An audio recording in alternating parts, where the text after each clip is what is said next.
Hello guys, उम्मीद करते हैं आप लोग ठीक ठाक होंगे, स्वस्थ होंगे और कोरोना एज में अपने समय को अच्छे तरीके से बिता रहे होंगे।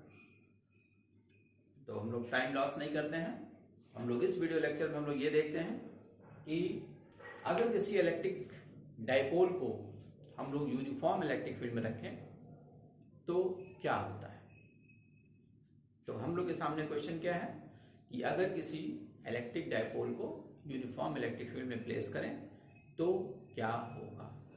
ठीक है, तो आइए हम लोग देखते हैं कि torque experience by electric dipole placed in uniform electric field. तो जैसा कि हमने पहले वर्ड यूज कर लिया टॉर्क, तो उसको हम लोग पहले देखेंगे कि क्या वास्तव में ऐसा होता है कि जब हम किसी इलेक्ट्रिक डाइपोल को यूनिफॉर्म इलेक्ट्रिक फील्ड में रखेंगे तो वो टॉर्क को एक्सपीरियंस करेगा, कैसे करेगा। ठीक है, तो इस पे आने से पहले हम लोग एक टर्म को हम समझ लेते हैं कि यूनिफॉर्म इलेक्ट्रिक फील्ड क्या होती है। तो यूनिफॉर्म इलेक्ट्रिक फील्ड क्या होती है? ऐसा इलेक्ट्रिक फील्ड या ऐसे रीजन में वो इलेक्ट्रिक फील्ड जिसकी वैल्यू हर पॉइंट पे उस रीजन में कांस्टेंट हो और उसकी डायरेक्शन भी फिक्स हो, यानी ना तो उसका मैग्नीट्यूड चेंज हो ना ही उसका डायरेक्शन चेंज हो। ठीक है, तो ऐसे इलेक्ट्रिक फील्ड को हम लोग क्या बोलते हैं? Uniform electric field. Uniform electric field को हम लोग रिप्रेजेंट करते हैं इक्वी डिस्टेंस पैरेलल लाइन से।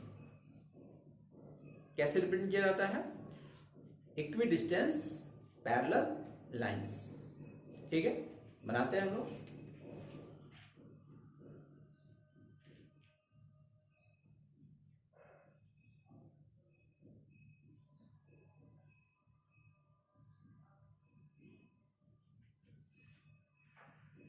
तो ये है हमारा एक यूनिफॉर्म इलेक्ट्रिक फील्ड, जो कि हमने इसमें इक्वी डिस्टेंस लिया और पैरेलल लाइंस हमने लिया। डायरेक्शन भी सबकी क्या है? सेम है। ठीक है, तो ये एक रिप्रेजेंटेशन है किसका? यूनिफॉर्म इलेक्ट्रिक फील्ड का। अब इसमें हम लोग एक डाइपोल को रखते हैं।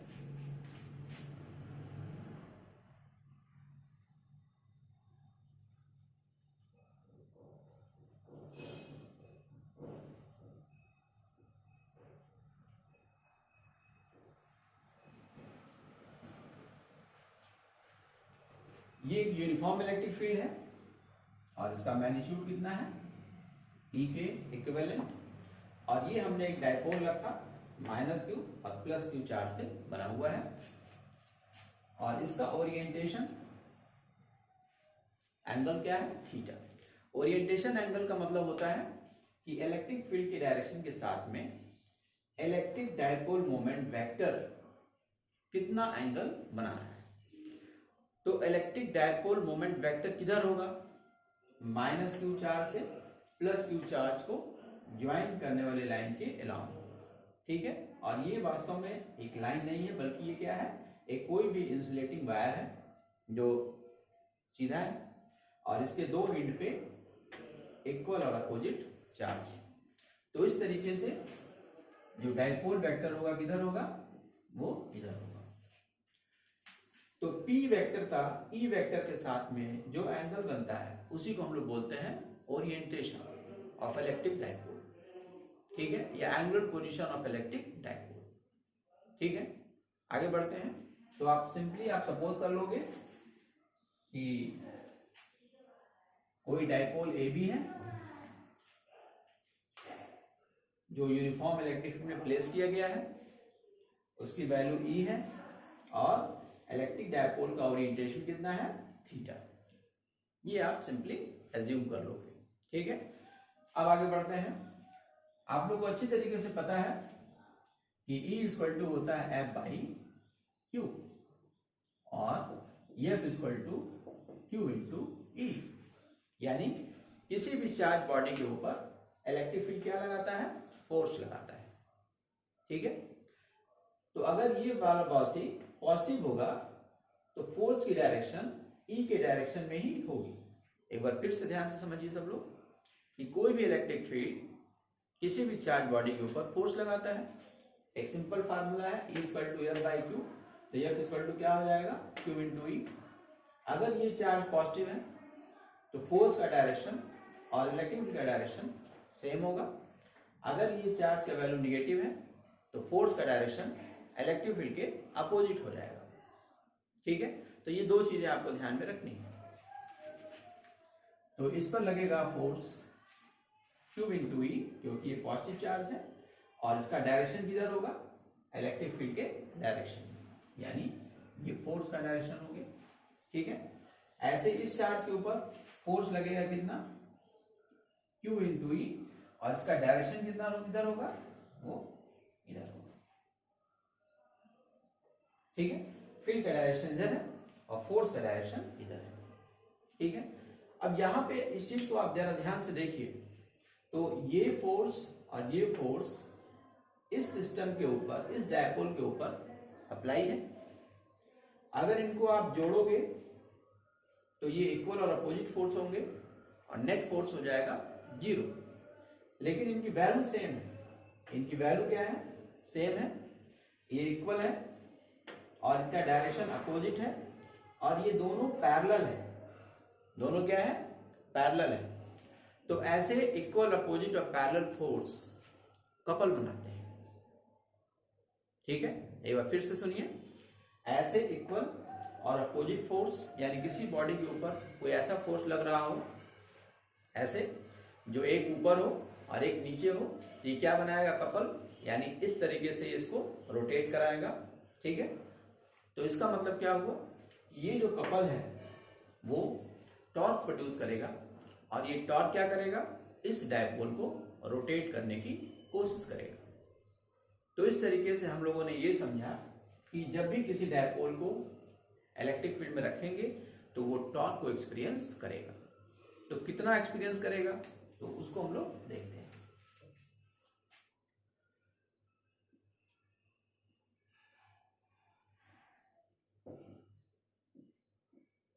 तो हम लोग टॉर्क का फार्मूला हम लोग डिराइव करेंगे। ठीक है, तो टॉर्क का फार्मूला डिराइव करने के लिए हम लोग चाहे ए या बी, इन दोनों में से किसी एक पॉइंट के अबाउट हम लोग क्या लेंगे, मोमेंट ऑफ फोर्स। तो to find torque, take moment of force about ए।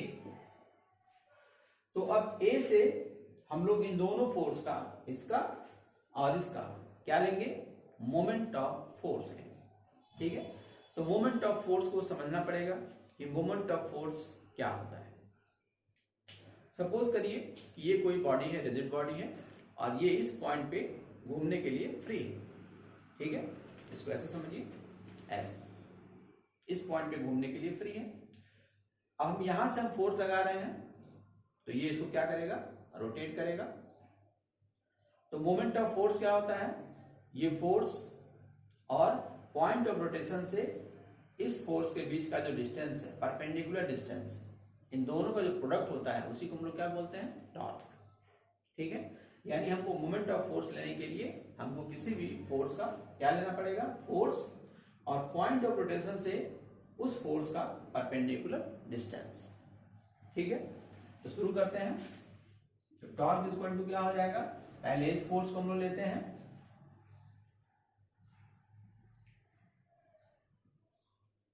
ठीक है, तो इस फोर्स का लाइन ऑफ एक्शन हम इधर खींच लिए, और पॉइंट ऑफ रोटेशन से हमने क्या डाल दिया है, परपेंडिकुलर। तो ये टॉर्क क्या हो जाता है, डी परपेंडिकुलर इंटू फोर्स। ठीक है, डी परपेंडिकुलर इंटू फोर्स। ठीक है, प्लस इसकी वजह से ये मान लो, सपोज कर लो ये डी है और इस फोर्स के लिए वैल्यू सेम है, तो D dash perpendicular into force. तो ये इसके लिए हो गया और ये इसके लिए हो गया। अब दोनों को हम लोग देखते हैं क्या क्या। इस फोर्स के लिए डी परपेंडिकुलर एम है, तो ये हो गया एम इंटू एफ की वैल्यू कितनी है, क्यू इंटू ई। एफ की वैल्यू है क्यू इंटू ई प्लस। अब इस फोर्स के लिए हम लोग आ जाए, डी परपेंडिकुलर कितना है, इस फोर्स के लिए तो पॉइंट भी यहीं पर है और फोर्स भी यहीं पर है, ठीक है। तो इसको जरा ध्यान से देखना है, ठीक है। ये पॉइंट ए है, इसको हम सेपरेट समझा रहे हैं। सपोज करो कि ये फोर्स है और ये डी डैश परपेंडिकुलर है। समझना इसको ध्यान से सब लोग। ये पॉइंट ऑफ रोटेशन है, ये फोर्स है और ये इसका परपेंडिकुलर डिस्टेंस है, ठीक है। अब इस परपेंडिकुलर डिस्टेंस को हम धीरे धीरे कम करते हैं, धीरे धीरे कम करते हैं, धीरे धीरे कम करते हैं, धीरे धीरे कम करते हैं और ये फोर्स इसी पॉइंट से होकर जाने लगता है। तो उस कंडीशन में जब ये फोर्स इस पॉइंट से ही जाएगा तब हमारा ये परपेंडिकुलर डिस्टेंस क्या हो जाएगा, 0, ठीक है। यानी एक बात क्लियर हो गया कि अगर कोई फोर्स पॉइंट ऑफ रोटेशन से जाता है तो उस कंडीशन में जो परपेंडिकुलर डिस्टेंस होती है क्या हो जाती है, 0, ठीक है। तो ये परपेंडिकुलर डिस्टेंस हो गई 0 और ये हो गया फोर्स की वैल्यू Q × E। तो ये हो गई क्या पूरी 0, ये टर्म हो गया 0 और ये बचा क्या, AM × Q × E, equation number first, ठीक है। अब यहां पे देखो ध्यान से, ये एंगल थीटा है तो ये एंगल भी क्या हो जाएगा, थीटा। और ये डायपोल का जो लेंथ होता है हमेशा की तरह क्या लेना है, 2l, ठीक है। अब इस राइट एंगल में जरा आ जाइए, AMB। तो इन राइट एंगल AMB हमको साइन थीटा का वैल्यू आप बताइए। अगर ये एंगल थीटा है और ये हम राइट एंगल ले रहे हैं तो ये परपेंडिकुलर हो जाएगा और ये हाइपोटेन्यूस हो जाएगा। तो परपेंडिकुलर डिवाइडेड बाय हाइपोटेन्यूस, तो साइन थीटा इक्वल टू क्या हो जाएगा, AM/A। Sine theta equal to AM का वैल्यू D परपेंडिकुलर है तो ये हो जाएगा D perpendicular divided by AB का वैल्यू ये 2l है, ये 2l हो जाएगा। तो D परपेंडिकुलर हो गया आपका 2l साइन थीटा, ठीक है। Putting the value of D perpendicular in equation number first, या D परपेंडिकुलर की वैल्यू क्या है आपका, AM, ठीक है। तो AM की वैल्यू हम यहाँ पे हम रख देंगे। AM की वैल्यू आप रख दो, तो using equation first and second, tau equal to हो गया 2l sine theta into QE। अब Q इंटू 2l एक साथ ले लो,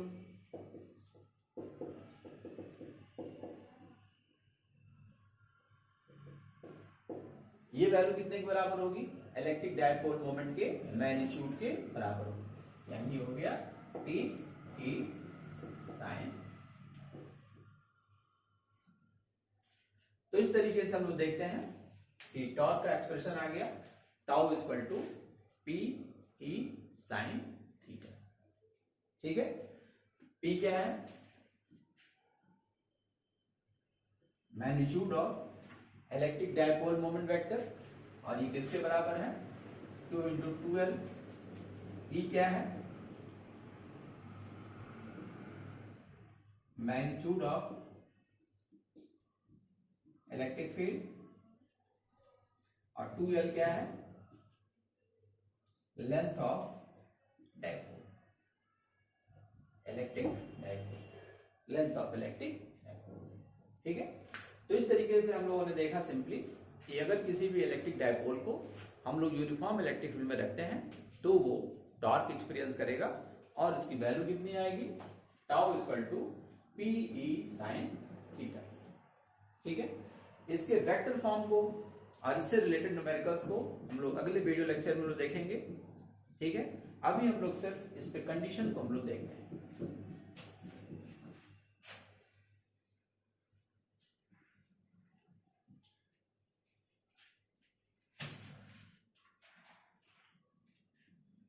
केस फर्स्ट, तो यहां पे आप लोगों ने देखा इक्वेशन नंबर थर्ड में कि टॉर्क की जो वैल्यू है वो डिपेंड करती है पीई और पी और ई के बीच में एंगल जो है वो थीटा के ऊपर डिपेंड करती है, ठीक है ना। जैसे जैसे थीटा वेरी करेगा तो वैसे वैसे हमारा टॉर्क भी वेरी करेगा। तो कुछ इंपॉर्टेंट कंडीशन हम लेते हैं। तो पहला केस है, अगर थीटा 0 डिग्री, तो थीटा 0 डिग्री का मतलब क्या हुआ, angle between P vector and E vector is 0। इसका मतलब क्या हुआ, यहां पे देखिए,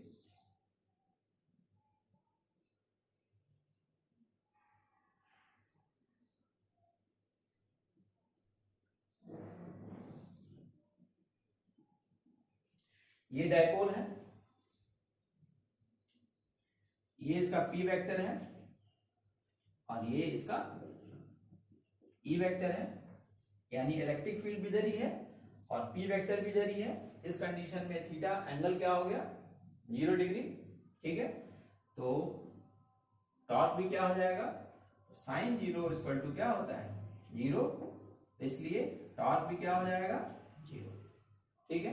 टॉर्क क्यों 0 हो गया, देखिए Q इंटू ई, इधर Q इंटू ई, ठीक है। अब ये दोनों ही फोर्स एक दूसरे के अलॉन्ग हो गए, यानी अब यहां पे फोर्स पैरेलल नहीं रहा, ठीक है ना। फोर्स क्या हो गया, कॉन्साइड हो गया, एक ही पॉइंट के अपोजिट हो गया। तो ये फोर्स तो नेट भी 0 होगा और टॉर्क भी क्या हो जाएगा, 0 हो जाएगा। वैसे हर कंडीशन में सिर्फ नेट फोर्स 0 होता है, लेकिन टॉर्क 0 नहीं होता है। यानी टॉर्क हमको प्रोड्यूस करने के लिए हमको पी वेक्टर और ई वेक्टर के बीच में कुछ एंगल लेना पड़ेगा। अगर एंगल हम नहीं लेंगे तो हमारा टॉर्क क्या होगा, 0। तो टॉर्क भी 0 हो गया और फोर्स तो 0 होता ही है, ठीक है। दूसरा केस, अगर थीटा 90 हो,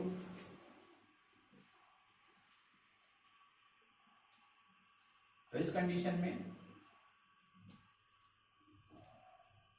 -q प्लस q, अब इलेक्ट्रिक डायपोल मोमेंट वेक्टर ये हो गया और इलेक्ट्रिक फील्ड का वेक्टर हमारा ये हो गया। तो इलेक्ट्रिक फील्ड वेक्टर में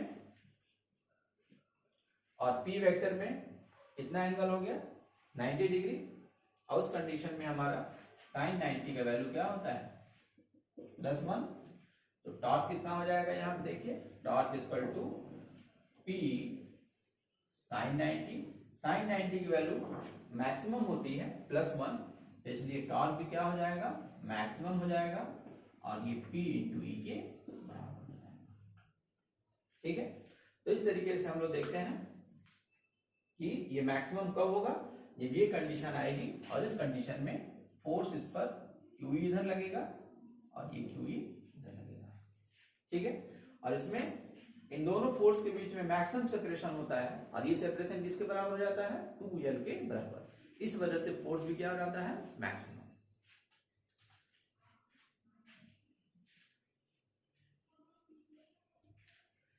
नेक्स्ट कंडीशन है इसकी, case third, if theta 180 sine 180 equal to क्या होता है, 0। उस कंडीशन में क्या हो रहा है,